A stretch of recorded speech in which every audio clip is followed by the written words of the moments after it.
it's Pat here. I thought today we'd talk about something that I purchased probably about 15 years ago. You can kind of tell it's old just by looking at it. It is indeed a VHS tape. I purchased this along with a set of screener copies of some Generation 2 Transformers episodes, as well as some Beast Wars episodes, and I was really hoping to find some hidden gem within there. And while I didn't really find anything in the episodes, included on one of the VHS tapes was actually a product demonstration reel for Transformers Generation 2. And I thought that since it's something that would have been maybe not seen online yet, that I would share that today. It starts off with a demonstration for the Transformers GoBots. Those are the ones that later on in Transformers become more commonly known maybe as Spy Changers, but they did have their start in the Generation 2 as GoBots. So let's just kind of dig right into this demo reel, starting off with the GoBots. Ultimate battle between good and evil takes to the road with GoBots, speeding into the world of Transformers with a vengeance. These robots in disguise double as hot sports cars. Blowout, Gearhead, Firecracker, Motormouth, Double Clutch, and High Beam race into action on high-speed racing axles. But don't get fooled. These super hot rods have the power to transform into robot mode and battle any villain. And here I also have the 1995 pre-Toy Fair catalog that has some images in it that I think are useful for comparison. You can see that in the video, whenever Blowout and Firecracker transform, they actually change from being transparent plastics to an opaque plastic. That may be partly due to the fact that they are being painted, so it would have been a solid color, but it's also due to the fact that as actual toys, the first wave of GoBots incorporated some clear plastics across some of the characters, and those two characters in particular, in Wave 2, had opaque plastics. Well, I guess I should say all of Wave 2 had opaque plastics, but whenever those two were changed to opaque, they actually had their names changed to Optimus Prime and Megatron. And then in Wave 3, more of the classic Transformers names were utilized for repaints. And here we'll continue with a really interesting entry for the GoBots. And even the GoBots arrive in style on board the GoBots racing rig. Open her up and watch them haul. Push the button and it launches the hot rod included for flips, stunts, and intense racing thrills. Put the GoBots into instant high gear for the ultimate racing experience. Okay, so the GoBots racing rig, that was never released, and it utilizes one of what I think were the core features of the GoBots, which was the ability for it to be compatible with Hot Wheels tracks. Anything that would have been a GoBot would have been roughly that same width that would have fit inside a Hot Wheels track. And here you can kind of see with the racing rig, it would have utilized something that's more of a play pattern of Hot Wheels, a vehicle that launches them. It doesn't seem that the racing rig would have transformed into anything. There's actually on the TF Wiki an entry for this, and it reveals that the character's name that would have come with it was Grease Pit. And definitely go there because they show some pictures of Grease Pit fully painted as well, some package art. So this is definitely something that made it relatively far, and it's great to see it in this video because this is our one chance to actually see it in action. Next up is a set of Transformers that was incredibly important because they were one of the earliest ones to really fully utilize ball joints, and that is the Cyberjets. So let's take a look at the early first wave of Cyberjets. Meanwhile, high above, Transformer Cyberjets keep the skies clear of danger. Detailed after authentic military jets, Skyjack, Hooligan, and Space Case take to the sky with shooting missile launchers that also work in robot mode. On land or in the air, Cyberjet Transformers keep the action moving. Also in the skies above, the Decepticon Dreadwing ATB gives the Cyberjet something to shoot for. This advanced tactical bomber splits into a sonic jet fighter and a ground support vehicle armed with a pivoting Gatling gun and a battery of firing missiles. Both the jet and the bomber transform into robots and back. Talk about the unfriendly skies.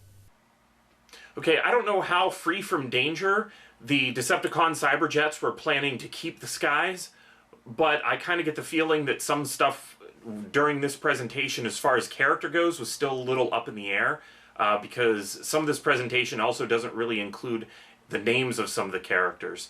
And you can see that these are earlier designs because Hooligan is missing his trademark tiger stripes from his wings, and Space Case does not have the red bird incorporated into his deco either. And there was certainly something weird going on with the factions, because when the Wave 2 Cyberjets came out, Hooligan was repainted into Jetfire, but Jetfire actually still had his Decepticon symbols, even though he was packaged as an Autobot. The Dreadwing jet that was shown also would have had an interesting repaint, and it would have been repainted as a Megatron ATB. So it definitely seems like there's a trend here to take some Generation 2 characters and repaint them and then rename them into more commonly known Transformers names. Next up is actually something that is included because while it was released outside the United States, this video, as well as the 95 pre-Toy Fair catalog, indicate that they were certainly intended for release within the US. Back down on Earth, unlock the power of the Power Masters, the Bullet Bike motorcycle, Mean Streak dragster, Stack tractor truck, and Ironhide Hummer are true masters of the roadway, powered by lightning speed. Pull 'em back, insert your secret key, and watch 'em go. Remember, things are not always what they seem. Your secret keys double as slug weapons, and each vehicle comes with 2 keys for multiple attack modes. And of course, the Power Masters transform into killer robots that are armed and dangerous. Okay, just the fact that these characters have names within this video makes me think that they were probably a little bit further along than some of the other things in here, which makes it kind of weird that they were not released. I think that in Australia and New Zealand, some of the carded samples look like the card was originally created for the United States. I don't know if they were printed and manufactured for the United States, but it certainly looks like it was designed for the US. So I think that we can safely say that these came very close to being released. And I kind of wonder, for a lot of these things that we're looking at, like the GoBots and the Cyberjets, and a lot of things in Generation 2, at the smaller price point, you eventually got a repaint. And these, as far as I know, don't have any repaints that have ever definitively been shown. So I kind of wonder if they would have had a Wave 2, or if this was it, if this was all that there was. And next up is actually a set of figures that we've talked about before in a talking point, because I definitely have brought up the laser cycles. There was an episode where I showed some of the ones that were repainted for the Microman toy line, but this is the product reel for the original 2, and you'll note that they also don't have their name mentioned. Transformers are on, burning up the road again as the unbelievable laser cycles, touring bike, and sport bike. These mean 2-wheel machines light up the highway with a light-up laser sprocket or a bright burning engine. And when these road hogs are done tearing up the streets, they transform into robots with deadly laser rod weapons for battle mode. Just try to catch these bad boys. Touring bike and sport bike were actually Road Pig and Road Rocket, and the 2 of them were actually going to be re-released as Soundwave and Jazz. And that is actually pictured not in the pre-Toy Fair 1995 book, but in the Toy Fair 1995 book. So, you know, as I said, a lot of this stuff was actually going to get, especially the lower price point stuff, was going to get some kind of repaint. And that actually brings me to the next pair. Back out on the mean streets, the auto rollers arrive on the scene. Auto roller dump truck and front end loader are the most advanced members on the Transformer team. With one simple move, these big machines transform automatically into robots with a missile launcher, wicked spinning saw, and steel crushing clamp. Either way, the auto rollers are here, and they've got everything under control. Thank goodness they have everything under control on the Transformer team. I don't know what team that was. But these guys obviously have a little bit of blue incorporated in their color design at this point that eventually got turned to gray. But more interestingly, also in that 1995 Toy Fair catalog, these two would have been repainted as Sergeant Hound and General Optimus Prime. So that's quite an interesting chapter in Transformers that didn't happen. There were a couple of BotCon figures that referenced that, but yeah, this is certainly one of the more interesting things in Generation 2. But I don't know exactly what they have under control. The leader of the Autobots rumbles into action as Laser Rod Optimus Prime. Optimus transforms twice. The truck cab into a robot with light-up headlights and laser rod weapon. The tanker into a complete battle station with mega missiles, laser cannon, disc launcher, and rocket launcher. Optimus is primed and ready to blast Megatron to oblivion. I love that Laser Rod Optimus Prime. That's just always been one of my Generation 2 favorites.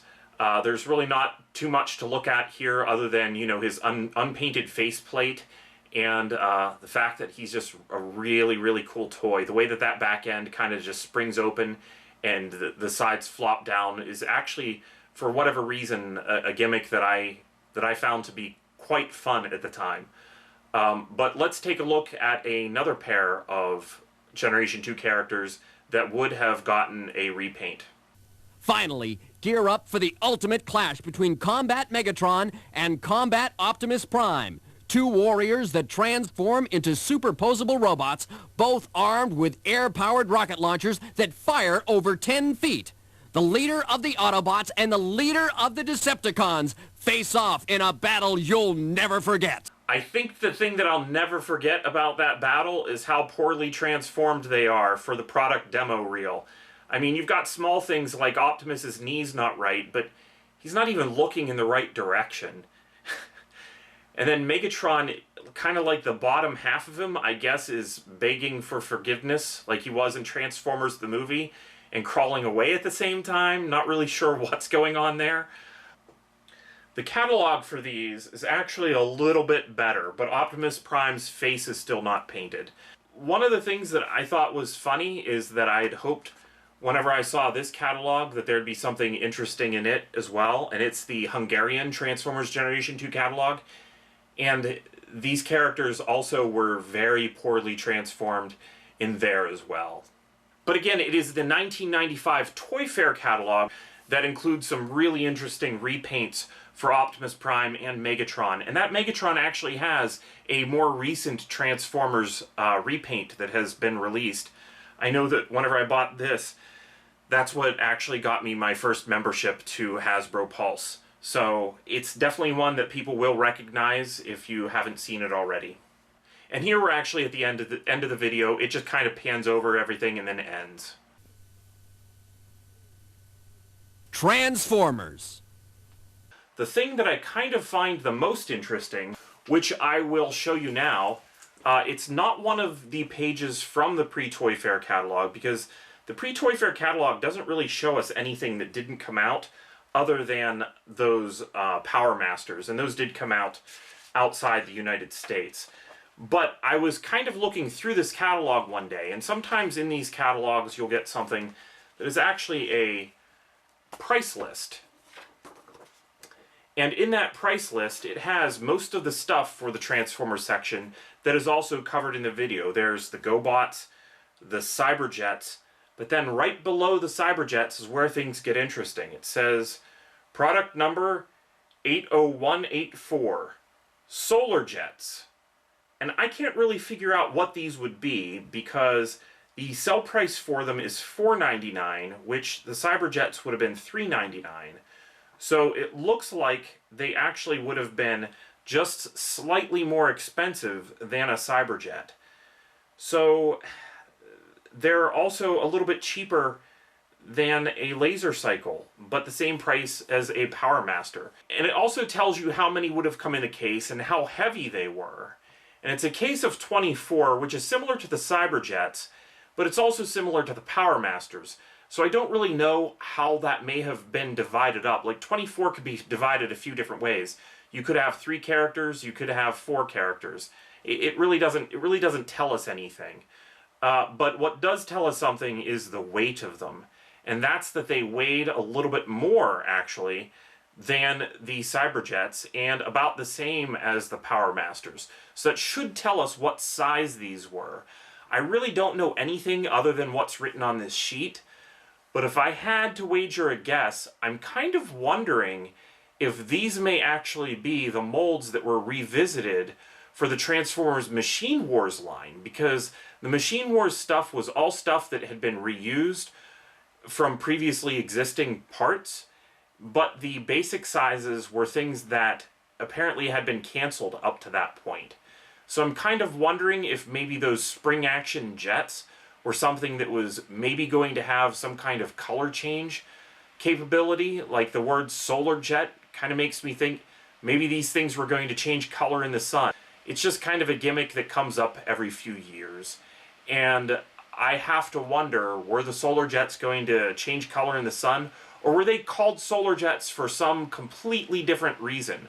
What molds were they going to be?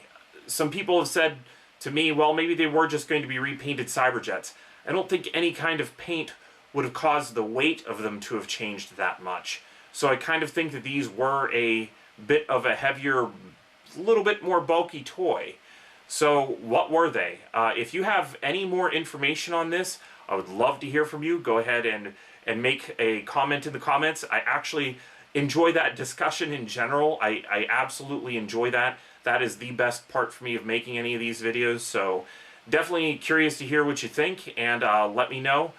I will see you next time. Thank you.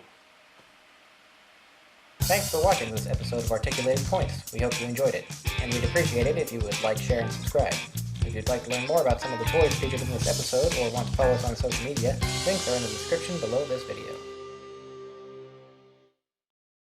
A battle you'll never forget.